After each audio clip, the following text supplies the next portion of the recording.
Fry recipe बनवणार आहे. त्याच्यासाठी हे तंदुरी मसाला बनवलेला आहे. हे अंबारी ठेचा, गॅर्लिक लसूण पेस्ट आणि हा अंबारी झणझणीत लाल मिरचीचा ठेचा घेतलेला आहे. आणि याला सगळं घालून याच्यामध्ये दही तेल घालून मॅरिनेशन करून घेतलेलं आहे. आता परत आपण कारण बॉईल करून घेतल्या जा कच्चे राहणार नाही आणि क्रंची होतील. आता ह्याच मसाल्यात थोडं कॉर्नफ्लॉवर घालून मिक्स करून फ्राय करून घेऊया. जरा पाणी असं काढून सर्व सोयाबीन हे त्यात मिक्स करून घेऊया. तर हे सर्व चांगलं मिक्स करून घेऊया. वेल मिक्स झालेलं आहे आणि आपलं तेलसुद्धा गरम झालेलं आहे. आता आपण याच्यामध्ये तेला सोडतो. बघू शकता तेल चांगलं गरम करून घ्यायचं आहे. कॉर्नफ्लॉवर त्यासाठी घातला जातो की मसाला सुटणार नाही आणि थोडं सोयाबीन हे क्रंची होते. आपल्या स्नॅक्ससाठी चांगलं बनेल. बघू शकता हे सर्व मी सोडून देतो. आता हे गोल्डन कलरमध्ये काढून घेतलेलं आहे. ह्याच्यावरती जरा आपण कढीपत्ता फ्राय करून घालूया. हे कढीपत्ता फ्राय केलेला आहे. बघू शकता. त्यासोबतच थोडा चाट मसाला घालूया आपण. चाट मसाला बघू शकता त्याच्यानं टेस्ट भरपूर येईल. तर हे आपलं स्नॅक्स रेडी झालेला आहे. त्याच्यासोबत थोडा केचप घेऊया आपण.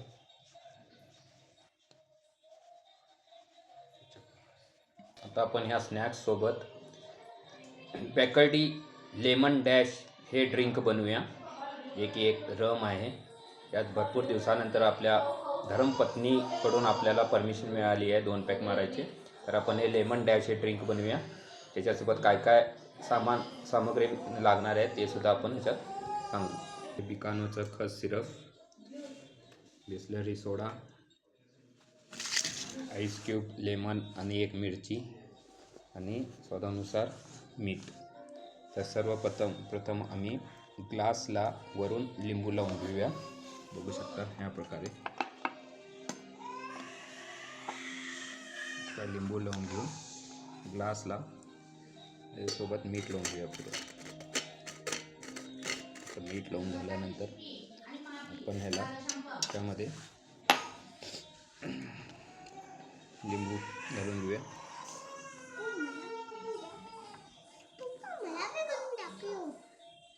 लिंबू घालून घेऊया. एक लिंबू पिळून घेतलेला आहे आपण.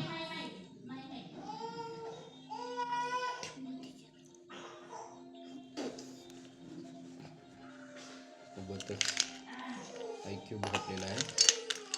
आईस क्यूब आपल्याला किती पाहिजे त्याप्रमाणे तुम्ही घालू शकता. थंडीचा प्रमाण आहे आणि त्याच्यामध्ये रमसुद्धा येणार आहे. आता आपल्या स्वादानुसार याच्यामध्ये तुम्ही वाळा घालू शकता.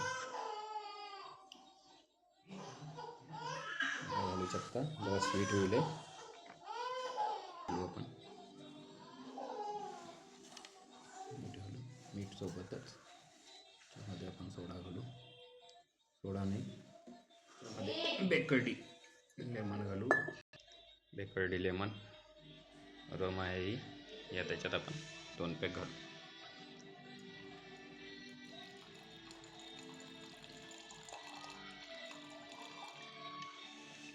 तर त्यासोबतच आपण पाणी नाही तर सोडा यूज करू. मी पाणी यूज करालोय. बघू शकता मी सोडा यूज करालोय. हे झालं पण आपलं तयार आहे लेमन डॅश बॅकर्डी रम ड्रिंक. तर आपण पाहू शकता. तर आपलं लेमन डॅश ड्रिंक आणि हे स्नॅक्स सोयाबीन स्नॅक्स हे आपण एन्जॉय करू शकता. Thank you and enjoy it.